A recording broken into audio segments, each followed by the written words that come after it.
Hello, I'm Mehrnaz Campbell, founder and CEO of Chemia and author of The Omni Advantage. Welcome to our LinkedIn Live series for August.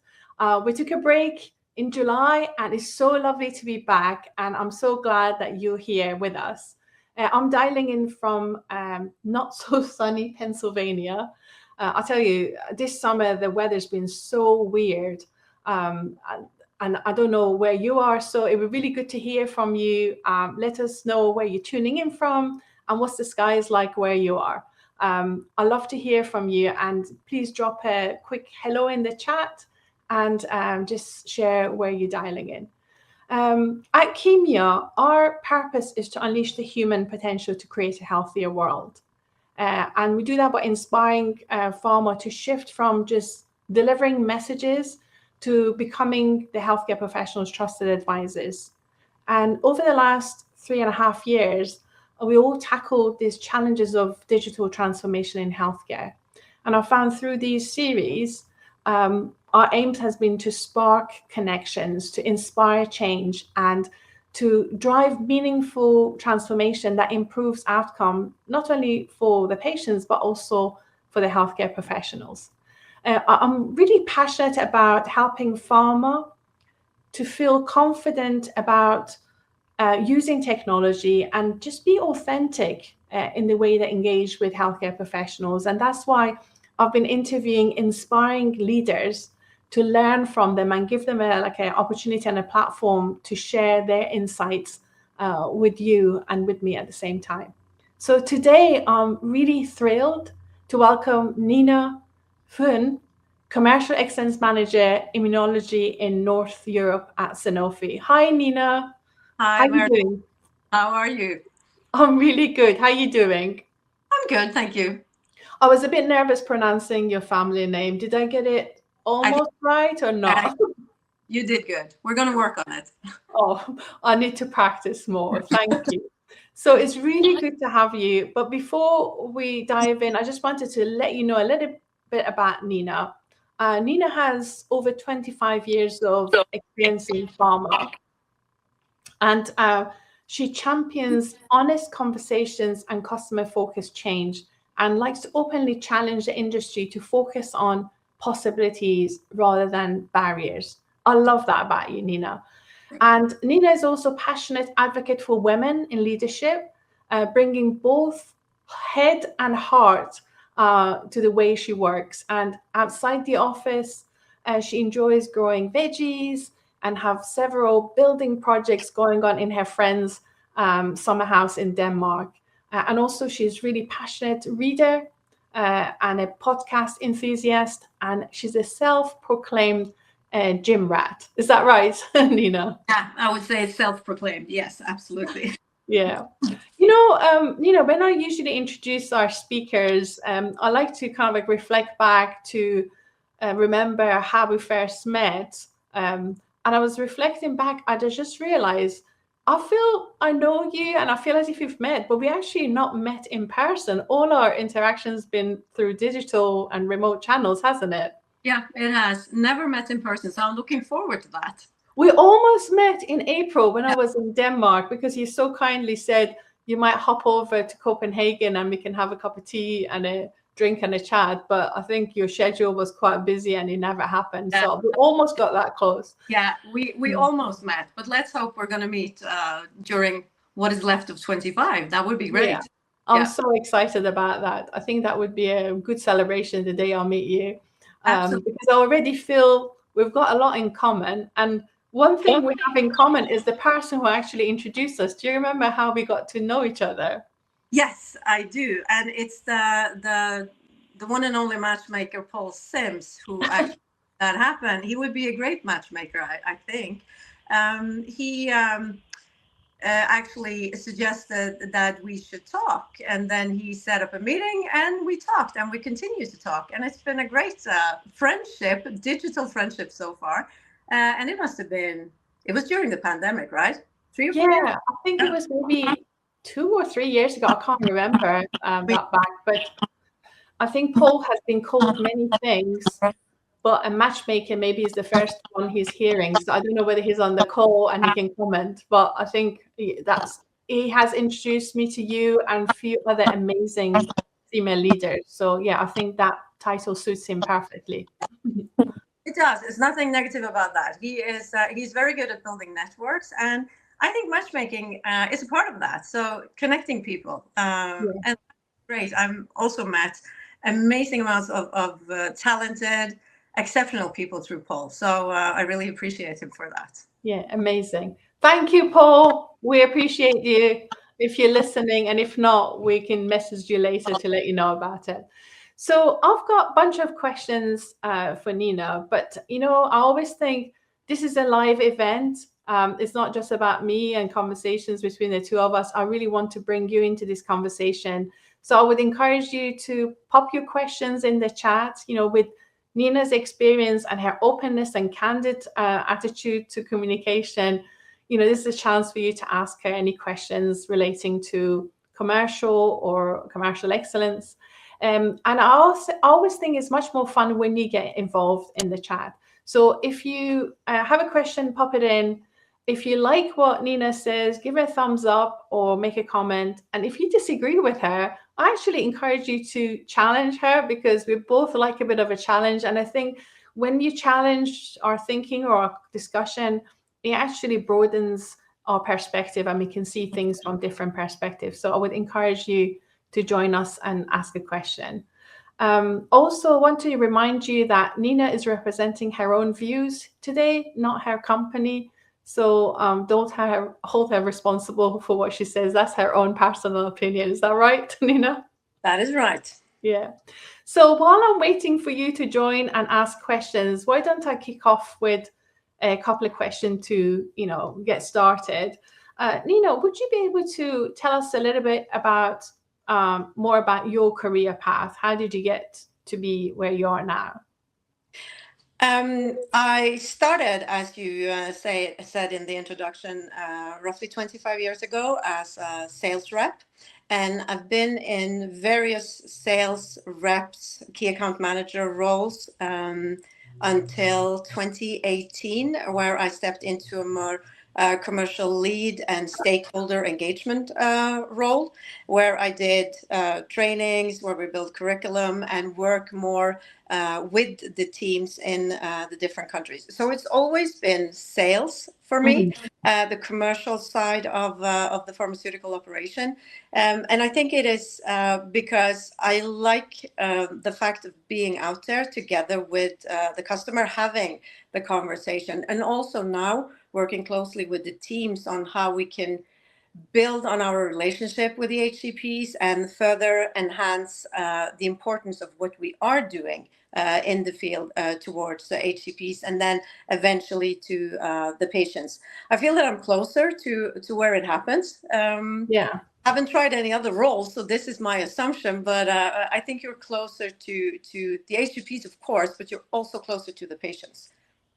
Yeah, I agree with you. And I think maybe that's one of the reasons that you keep it so real. When you talk about, communication and challenges, you experience them yourself. So you know what good would look like and you know what challenges would look like. And I think that was one of the reasons I found talking to you really refreshing, because I'm still directly involved with interactions with healthcare professionals and the team who's doing it. And it's sometimes, even last week, I called one of my team and I said, they're doing a piece of project that is actually quite draining. And I was actually doing it for a few hours. And I called them and I said, you know what, good on you. This is so draining. And I appreciate it now that I'm doing it. And I think the closer you are to the reality of what goes on, the closer you stay connected with the challenges anybody in the field is experiencing. So you can come up with much more pragmatic solutions to resolve it. That makes you a relatable leader, Nina. I can imagine the team really enjoy working with you. Well, Sorry, what did you say? I hope so. I hope they do. I'm sure they do. So, Nina, how has the role of commercial excellence manager changed since you joined Sanofi in 2022? And what new responsibilities or challenges have emerged in your region? I think the role changed more actually before 22 when I took on this role within immunology. with the pandemic, of course, where everything changed, where we were more operational and outgoing in training and follow-up and coaching and co-traveling. And all of a sudden we had to do this massive digital shift, both for the salespeople who had to adapt into a new reality, but also for mid-manager and upper-level manager on how do you actually communicate your company's vision, how do we communicate what is important for our salespeople, and how do they communicate with HCP. So it was a total and a massive, and everybody who is in this industry knows this. It was a massive shift, and my learning curve was like it was this, right? We didn't know what to do in the beginning. So I think what we learned during the pandemic is that it is so possible to work with digital assets and having that as a part of the communication and a part of the channels that we use, but still also acknowledge the fact that the most important people, in my opinion, in the companies are the ones who are out there day to day talking directly to customers. So my role has changed more into it's more of an office-based kind of role that I try as much as I can to have as outgoing as I can together with the team, because that's where I like to be. That's where I think I'm useful, or hope I'm useful, at least. So the change is more on this management role in looking into the key strategies, the objectives that we're working on, and what is then being decided from a global and a North European level on how we're going to work with our products. I think the fact that you see value in the team and the interactions they're having speaks volume, because as a leader, you're probably capturing that insight and bringing it back to the office to shape the strategy rather than being a control and command center. You see it as a conduit of information flow to and from the field to shape the strategy. And I think that's really powerful. And your role can, have a big impact in terms of informing marketeers about what's happening in the real world through your team. Absolutely. And I think what also happened as a consequence of the pandemic is that we've, as an industry as a whole, the way I see it, and again, it's my personal opinion here, is that we have tackled things in a quite, I wouldn't say wrong, but the opposite way of what we should have done. So you have the people, right? You have the processes, and then you have the tech. And what we did was jumping straight into tech and say, how can we use this? This is shiny and it's new and it's bright. And we know there's a lot of people on LinkedIn that's in pharma that is talking about, this shiny object that we are jumping onto like crazy because we love it. But what we're not considering is the people that are on a daily basis going to work with the tech are getting this just bombarded onto them. And then you get resistance towards it, which is totally natural, because you haven't talked to the people that this will affect first. So when you're doing a transformation, and transformation is a word that it's kind of tiring, I think. I would rather say that we are in an evolution process. We are evolving day to day. We're getting new tools, we're getting new toys. How are we going to use it? 20 years ago, we used overheads, right? Now we're not doing that. Now we're doing meetings over digital platforms.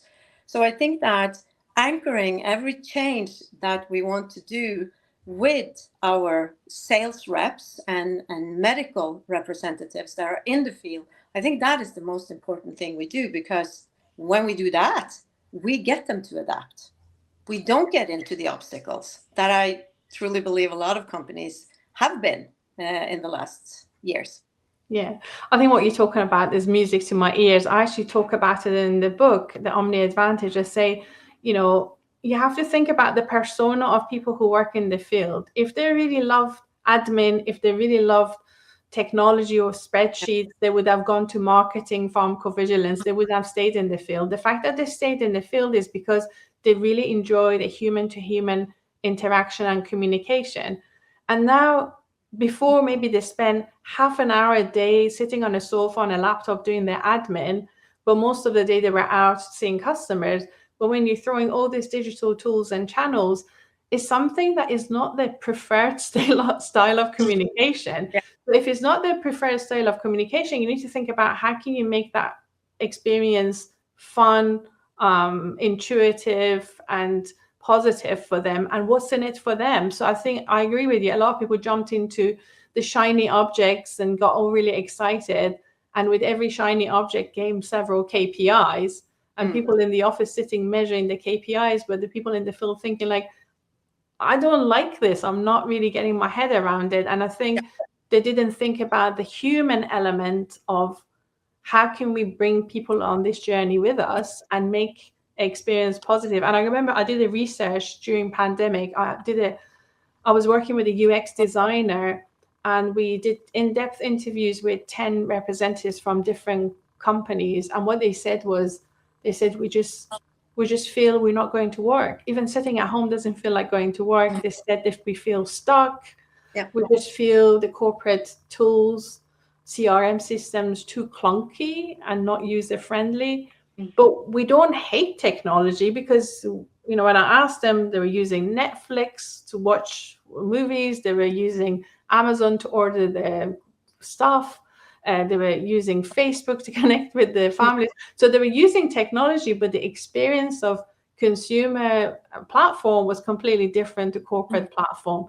So I think understanding people and people's preferences and slowing down to think really through what this would look like from their perspective would really help organization to maybe be much more intentional in adoption of the tools they invest in, rather than just buying it and throwing at people and hoping everybody's going to run with it. Just connect with them first. Yeah. You see what I see, but I think it's a bit of an education to help others see that point of view and that perspective.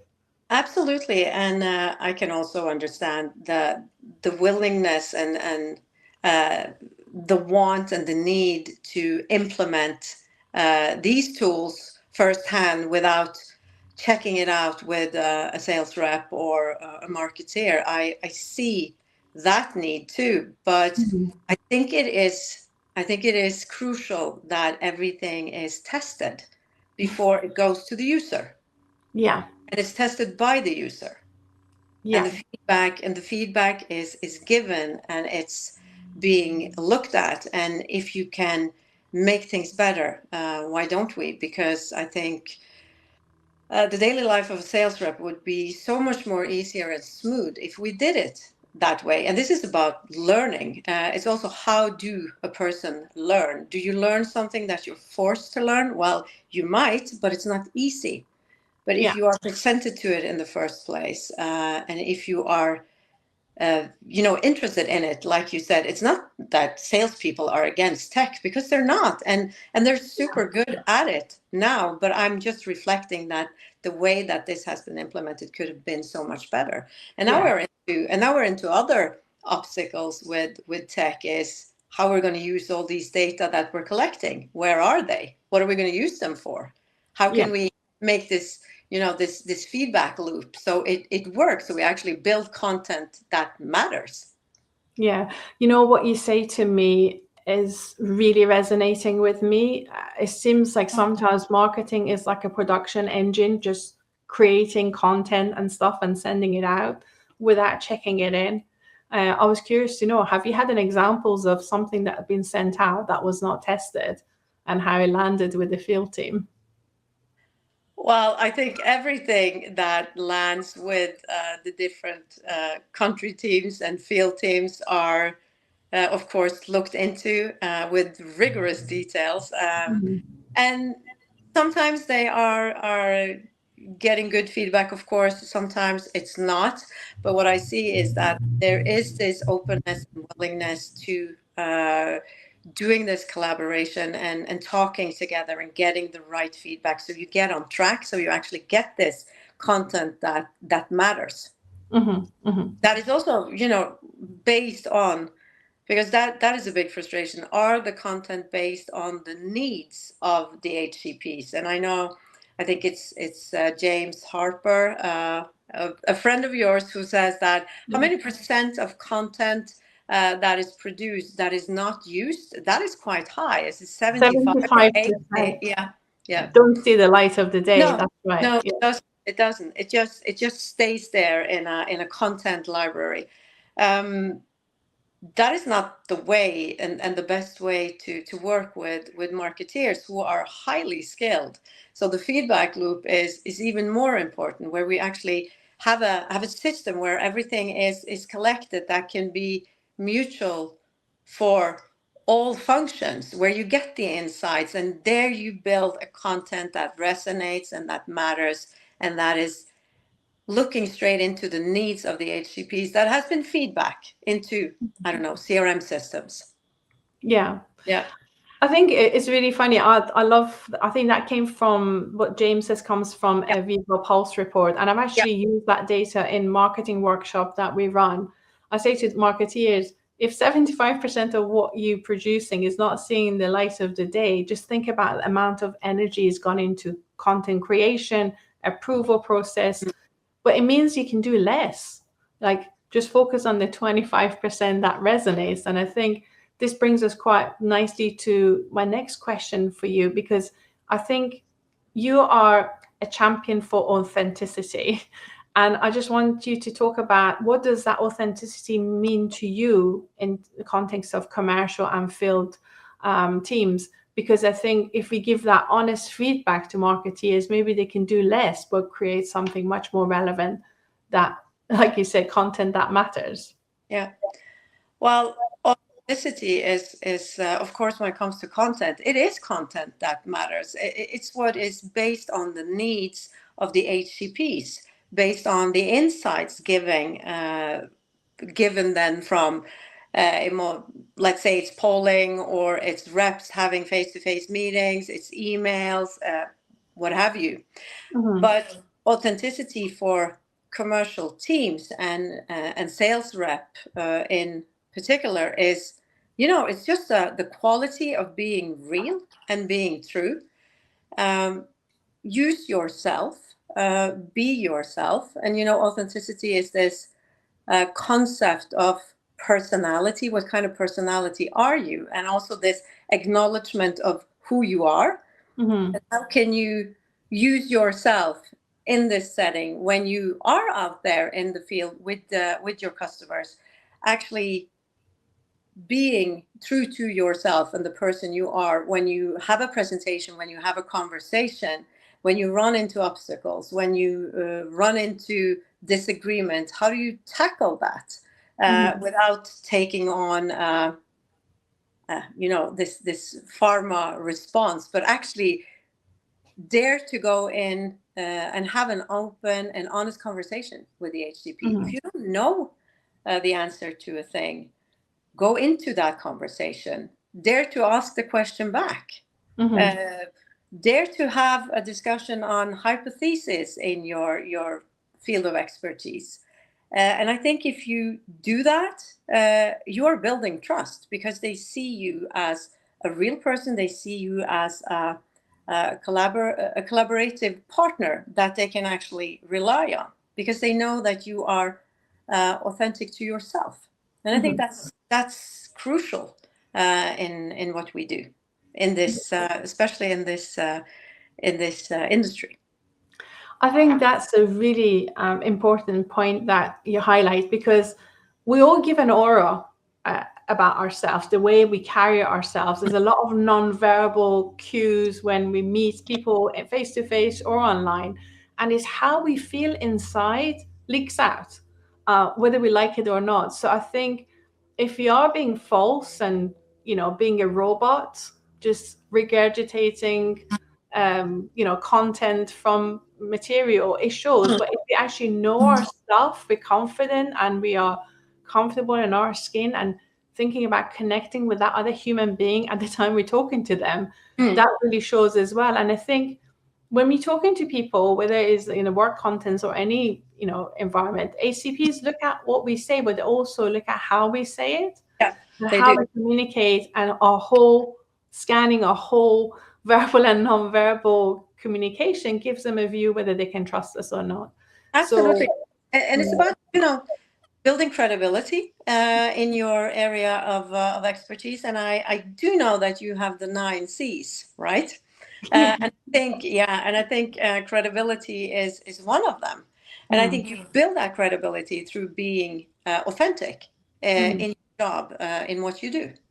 Yeah. And Nina, I've learned a lot from healthcare professionals. I've been in pharma for over 33 years. And I remember maybe about 20 years ago, I was having a discussion with a general practitioner, and he said to me, Mehrnaz, if you come to me and keep telling me your products is this, this, and that, and everything's really positive, I'm suspicious. Yeah. He said, what I suggest to you is tell me the shortcomings, because that makes it much more believable. And then I've got a rounded picture, and I think, okay, you told me all this positive thing. Yeah. And I think, Nina, after that, every time I communicated any product to anybody, I said, these are the benefits, and I said, these are the shortcomings. So you make a judgment and decision.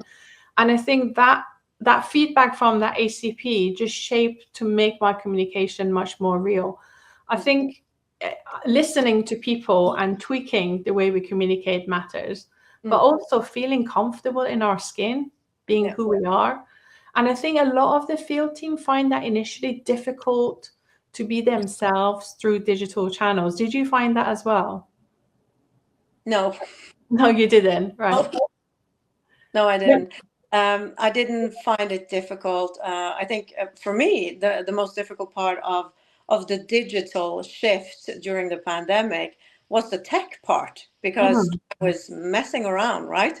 Yeah. That was the difficult part for me. But just being on the screen, talking to people, no, that was never difficult for me as such. But I can see how it can be difficult to getting that connection, and you're not able to see everybody in the room. If you're having an account meeting, you're not able to pick up on the signals that are going around the table, because they're there. That can make you insecure. That can make you doubt yourself. And this whole thing on doing digital meeting becomes difficult for you, because you are feeling that you're losing a part of your control. The control that you have in a room. Yeah, and more things can go wrong when we're using digital technology. Yeah, we experienced that today, didn't we? Yeah, unexpected things happen, and you kind of like in your head, have to behave like a swan, stay calm, but then underneath you could be like dealing with stuff that people can't see. But yeah, that's amazing.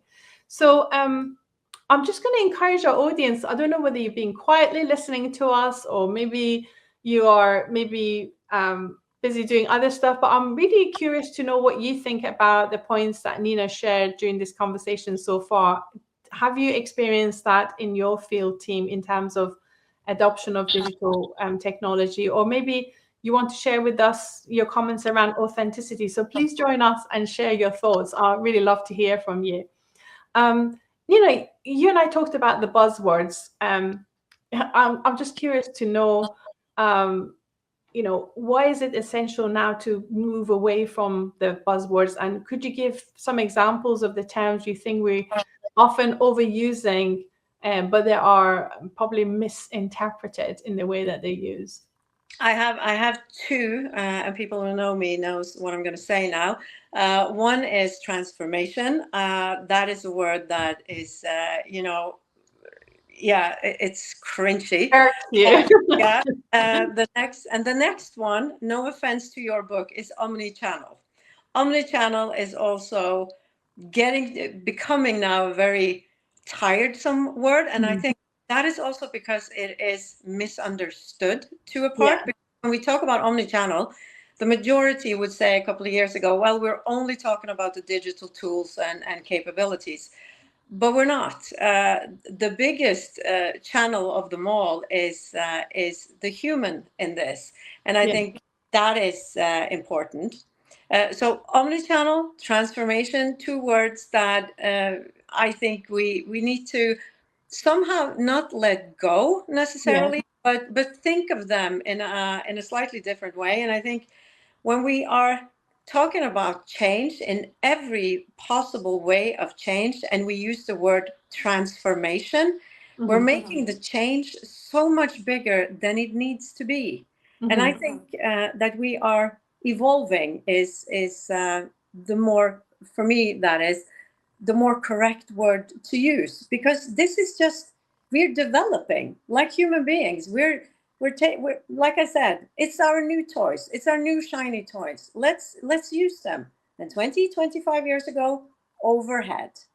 And then we started to use computers. We didn't talk about a transformation back then, but we do it now.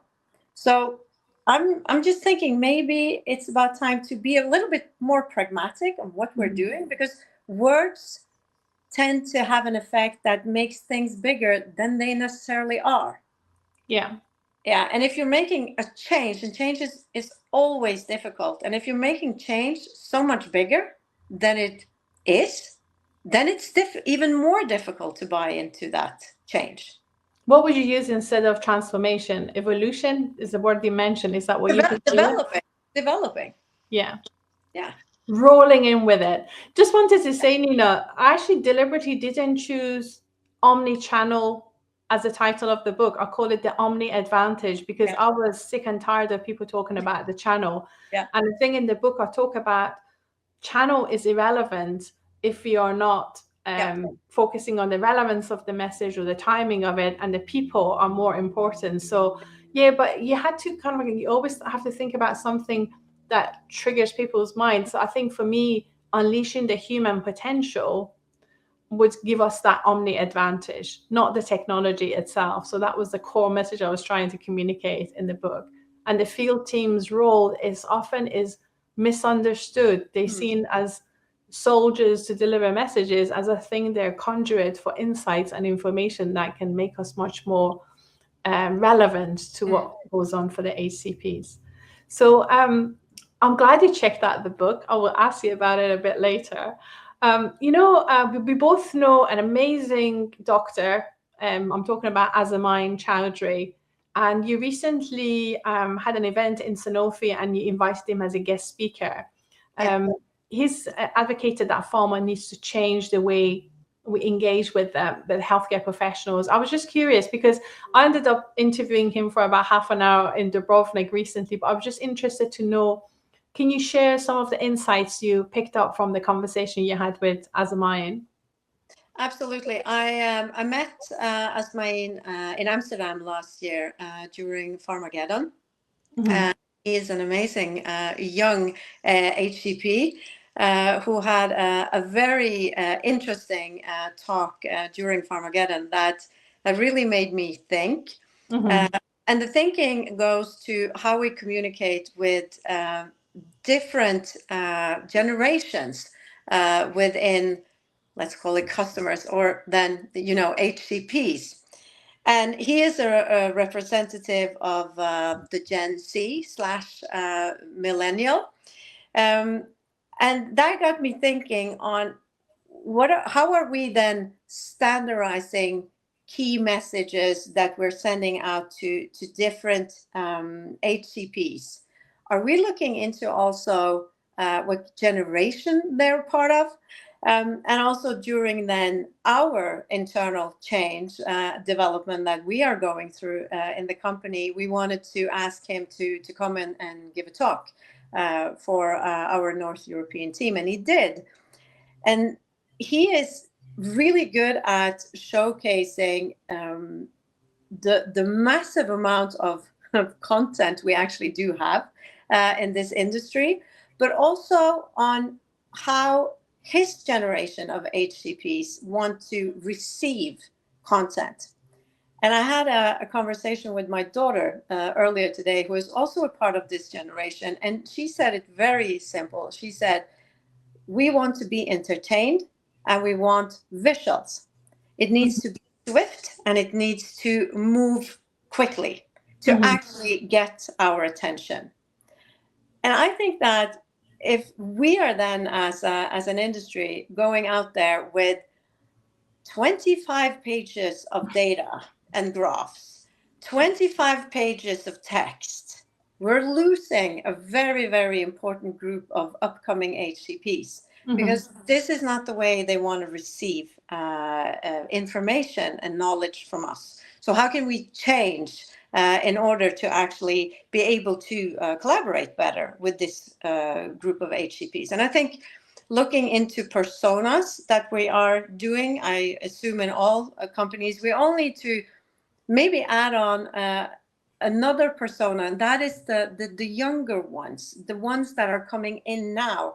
How can we start working together with them when we know that they don't trust us, they don't necessarily want to work with us, and what we are producing is not what they want? So yeah, some change need to happen. And if I had the answer to how we could do that, I would have told you, but I don't. They find our content boring. That's what As a Mind says. It's just too long, too slow. And Nina, my children are millennials and Gen Zs. I find they process information so much faster. Like if you look at the same screen, they just read it much faster than I do. They're gonna move on, and I kind of like something like, they just even the music they listen to, like rap. I can never follow rap. I cannot hear every word they say. It's just like boom, boom, boom, boom, boom. They move so fast. So I think we need to be a lot more in tune with their needs. Otherwise, we just bore them and they just tune out. That's what As a Mind says. He said, even the learning for doctors needs to change, because a lot of the learning is old style of, lots of text without any like video or any movement, and they find it like, frankly, really boring. So we lose their attention. And Asmain is important because he has a platform and he has a lot of followers, and he has a very strong voice in the way that he is communicating directly to patients, directly to other HCPs. It is quick. It's funny. He has quizzes. So there is this way of giving information, but also interact with his audience that I think is really getting the attention. And then his honesty also, of course, in not being scared of telling what he sees and what he thinks around the way that we do our business. Yeah, definitely. It's very. It keeps it really real, and says it as it is. So since you've had him to come and talk to your company, has digital changed, or have you changed anything as a result of the feedback he gave you? And in particular, like, are there initiatives or tools that you're championing in your role to kind of like improve processes, but also maybe adapt it for younger generation? What we are doing, especially when it comes to tools and to try to simplify, is especially into approval processes, and that is something that lies heavily, of course, on marketing and medical, where we see the company as a whole are doing a simplification process, and it works for us in commercial, and especially for the team that I am lucky enough to work with. We have implemented AI training tools. So we have developed locally a training app that our local teams are using on their phone.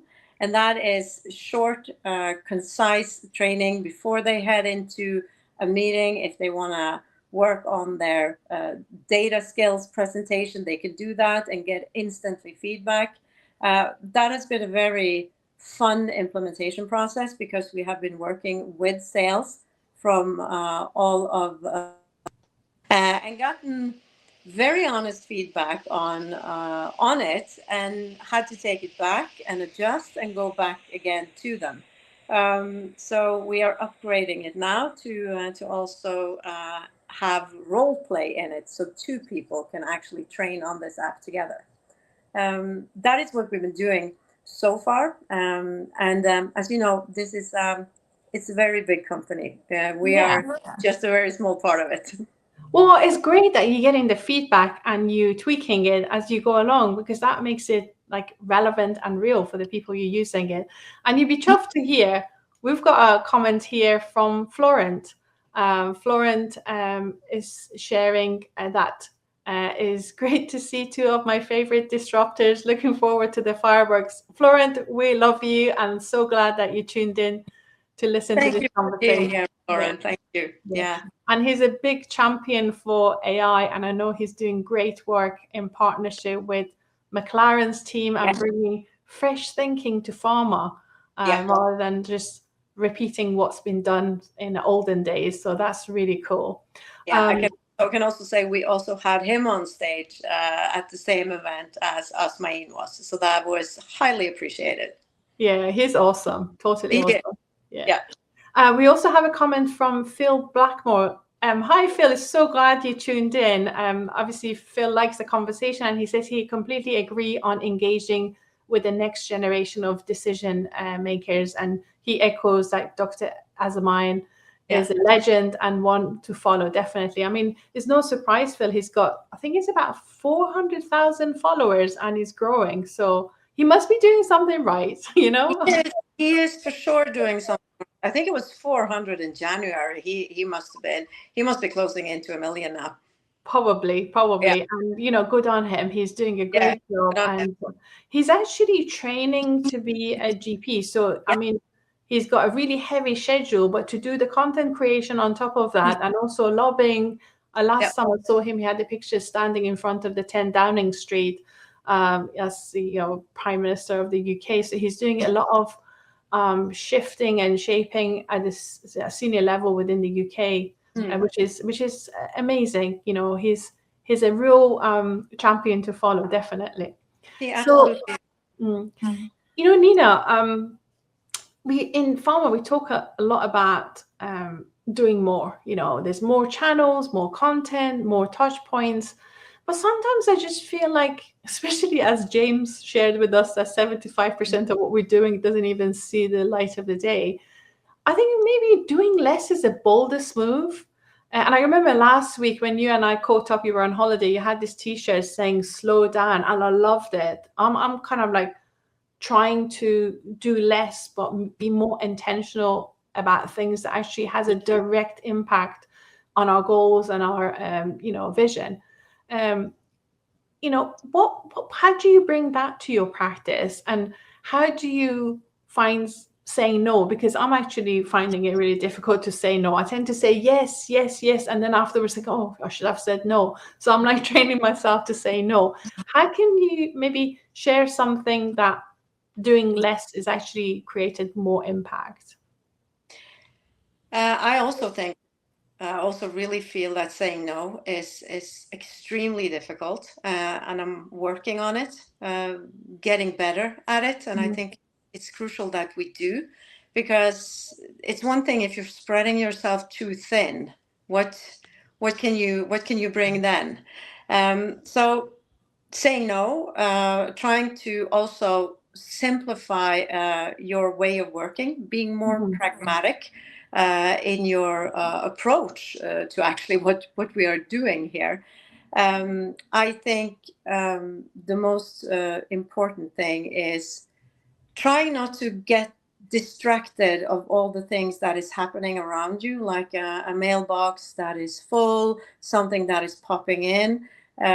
Stick to what you plan and stay at it. I think it is so difficult to do that, because attention span is not getting bigger, to say, as years go by. It's like all over the place.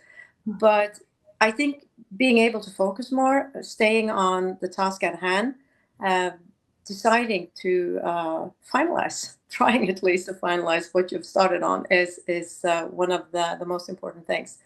For me, it's the most important thing is actually to be able to do the traveling and be together with the teams, and actually are allowed to visit the countries and be there, having training with them, be a part of their brand team meetings. That is what gives me energy and actually makes this job really great, to be honest. Yeah. So staying connected with the team, being physically present, do more of that, and then cutting out the noise in other areas. Maybe we can buddy each other to help each other to say no more often and celebrate every time we say no to something.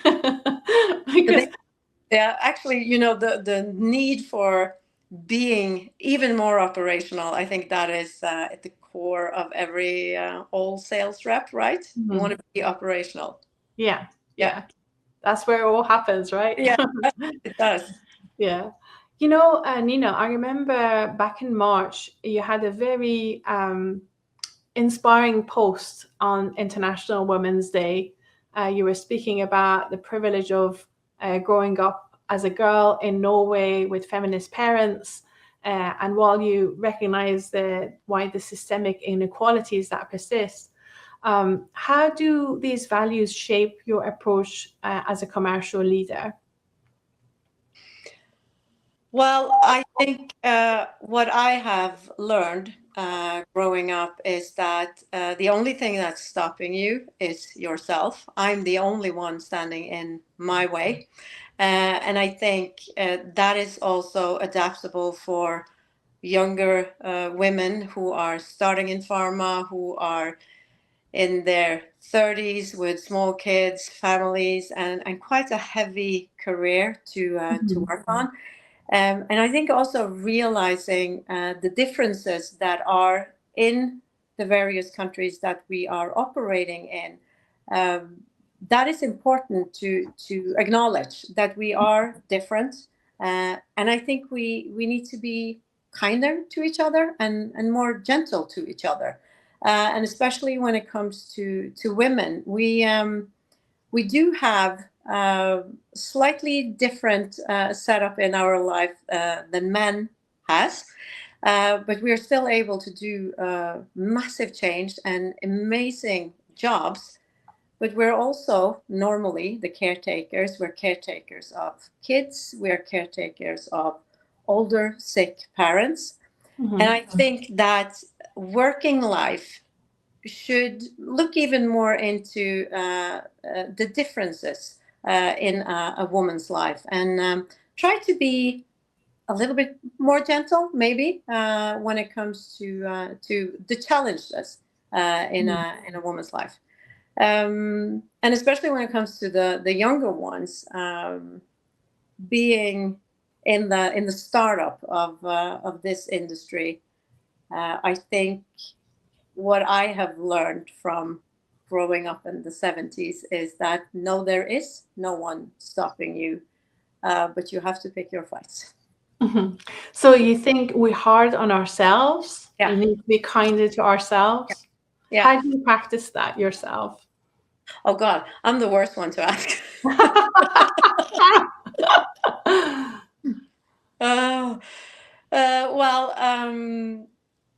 I don't know if I am that kind to myself, to be honest. I wish I was kinder. I'm trying to, but I'm getting increasingly better at taking a total time out, taking time for myself, because I acknowledge the fact that I really need it, and then I'm totally off the grid, and I like to be.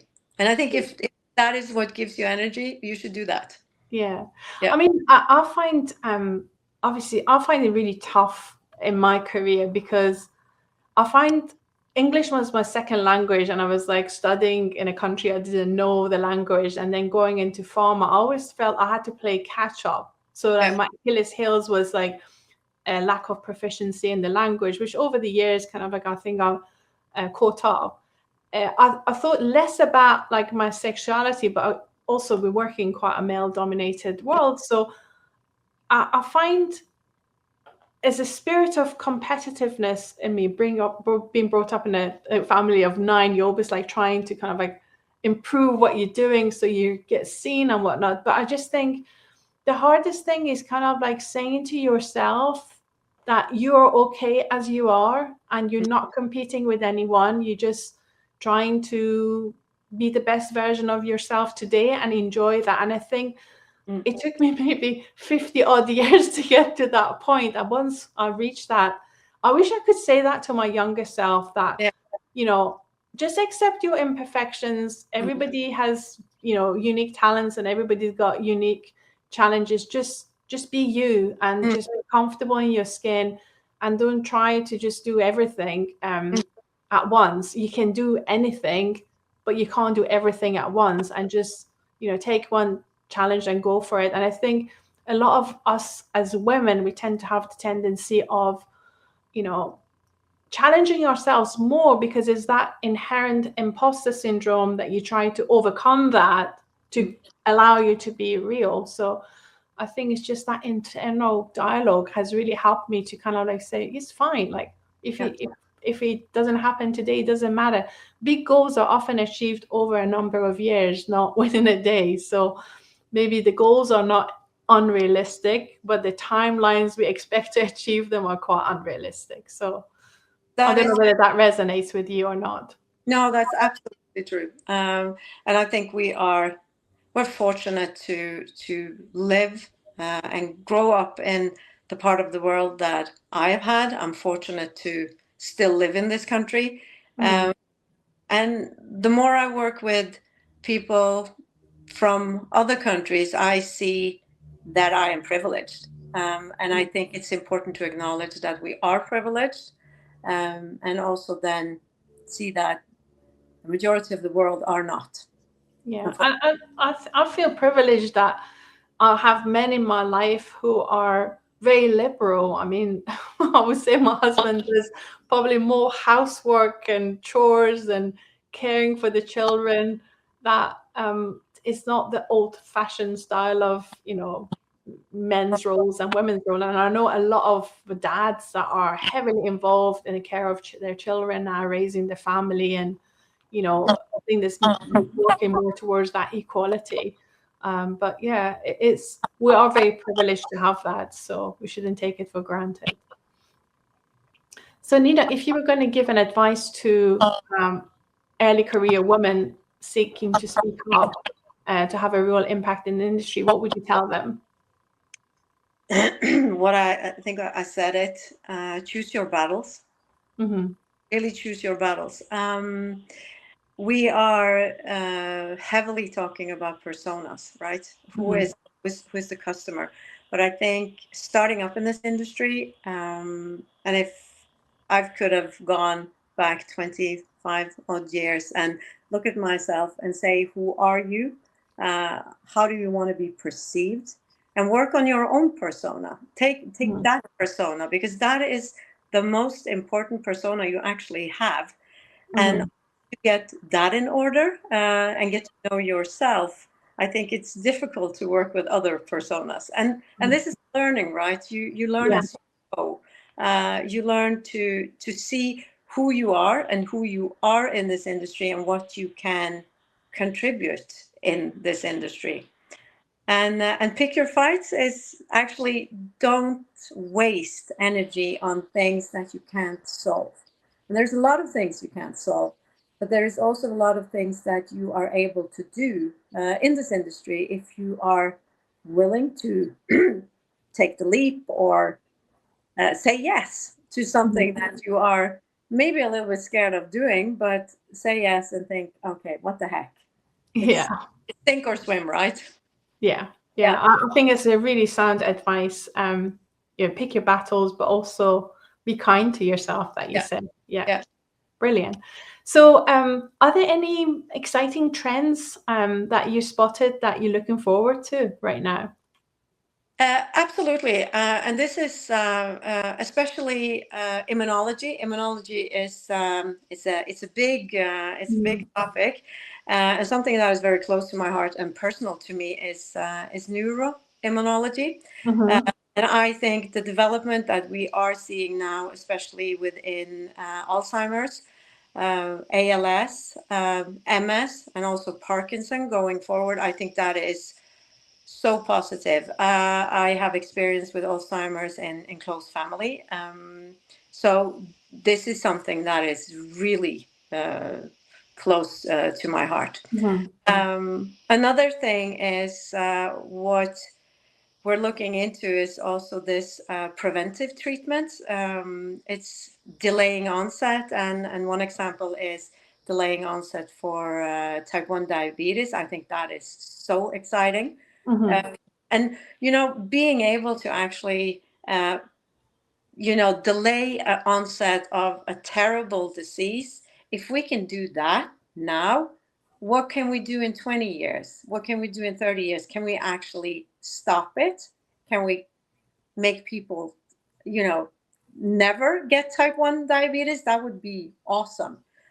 So, looking into those possibilities that this industry has, I think it's amazing. I love your answer. I love your answer because it was all about evolution in medicine and prevention of disease. That kind of indicates that you are got your fingers on the pulse in the reality of what goes on in the field, rather than talking about technology or AI. I absolutely love that. If there is something within AI, I couldn't answer. But no, I love your answer. Nina, I was just curious, have you had a chance to check the Omni Advantage, my book? And if you have, were there any parts that really resonated with you, or you agreed or strongly disagreed? I'd love to hear your feedback on it.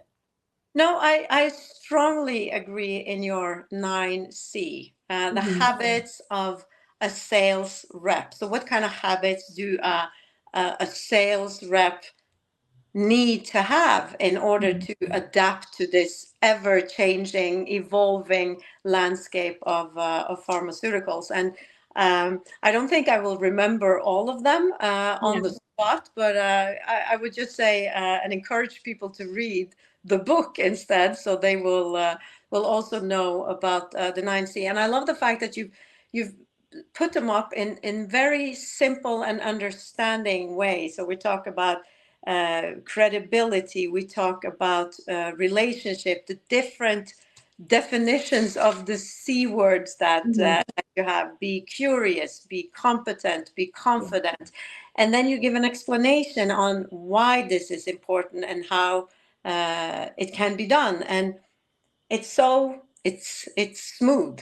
It's really, really nice. I like that. So I need to get my hands on the whole book. So you need to send it to me. Oh, definitely. Pop in your address for me when we finish via email, and I'll make sure. Sometimes it's difficulty posting things from UK since Brexit. We send stuff in Europe and doesn't get there, but I'll make sure you get a copy. Maybe if I see you, I can actually see you in person and give you a signed and deliver it. Yeah, absolutely. But thank you for sharing that. I think, Nina, I just think at the end of the day, if you keep things simple, there's maybe a few things we do that has a big impact. And I think for the field team, the future pharma field team, there's only a few things we need to get right. But if you focus on it and get it right, it would be a better experience for the healthcare professionals that at the receiving end of it, but also we get bigger impact in terms of making a connection. Because my aim in the book was to just stop just communicating. For me, communication is not connection. Connection is more than just the words we say. It's about focusing on the other person's need, understanding the other person's need, and also only give relevant information that addresses that person's pain point. For me, selling is about doing something for someone, not doing something to someone. And I hope that resonated through the book. I've actually got something exciting cooking for Q4, combining like an online platform we've got for the 7 habits of highly effective people with masterclasses, which I'm putting together for pharma companies. So if you were curious, maybe I can share some information about it with you. But, when we're talking about omni-channel, I don't think it's about the channel at all. No. For me, it's about meaningful connection and engagement with the healthcare professionals. And engagement is not about KPIs or coverage and frequency. It's more about listening, understanding, and really looking for where we can add value to them. And that's how we can evolve to become the HCP's trusted advisors. So they listen to every word we say, rather than just being a speaker, just going blah, blah, blah. Yeah. Regurgitating messages. So Nina, I just want to say thank you. You've been absolutely awesome. I really enjoyed our conversation. And There's a comment here from Oh, Jose. it's Nina, yeah, you've got a big fan group here. Yeah. And I just want to say thank you to all of you who tuned in to listen to this conversation. I hope you enjoyed it as much as I did. Nina, you're absolutely awesome. And I know we had some technical challenges. You've been holding your phone so professionally during this time. I just hope you got as much value from this conversation as I did. Thank you so much. Really appreciate it. Thank you for having me. No, it's been amazing. And we obviously would be available on LinkedIn for anybody who missed it, but we will share, the audio version of it through podcast and make the video available. Thank you, Nina. And it's been lovely spending time with you. Likewise. Thank you so much. Yeah. Bye, everyone. Bye.